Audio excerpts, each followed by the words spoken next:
This dental supply distributor has a 3,500 square foot warehouse using a pick and pass fulfillment strategy with 3 zones.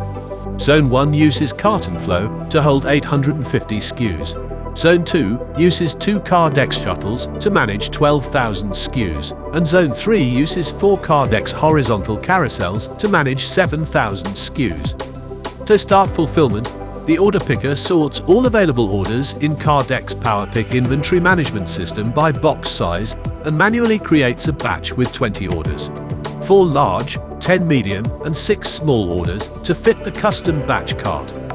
The batch cart is manually moved between the 3 pick zones, gathering the pots required for each order. Picks in each zone are date and time stamped to provide traceability and accountability. Once the orders are completed, they are taken to shipping, where the original pick label is scanned, an invoice is generated, and the order is packed.